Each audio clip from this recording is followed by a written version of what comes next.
আগামী ২১ আগস্ট পাকিস্তানের বিপক্ষে ২ ম্যাচের টেস্ট সিরিজের প্রথমটিতে মাঠে নামবে বাংলাদেশ।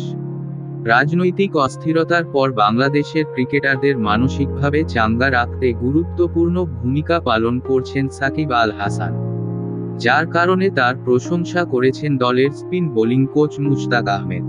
বাংলাদেশে চলা আন্দোলনে ঘটে যাওয়া হত্যার ঘটনায় মানসিকভাবে ভেঙে পড়েছেন অনেক ক্রিকেটার। আর এই অবস্থায় ক্রিকেটাররা যাতে মানসিকভাবে পিছিয়ে না পড়ে সেটা নিশ্চিত করতে নিজের কাজটা করে যাচ্ছেন টাইগার অলরাউন্ডার সাকিব আল হাসান। বাংলাদেশের spin bowling coach Mushtaq Ahmed জানিয়েছেন, দলের মাঝে ইতিবাচক পরিবেশ বজায় রাখতে মনোবিদের ভূমিকায় কাজ করছেন সাকিব, শান্ত, মুশফিকরা।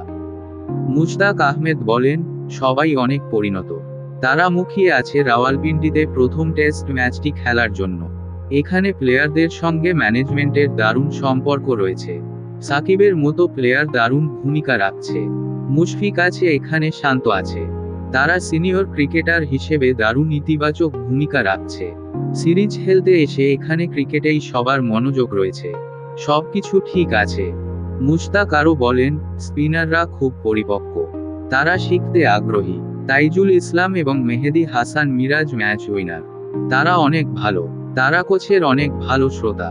তাদের সঙ্গে কাজ করতে পেরে আমি সম্মানিত।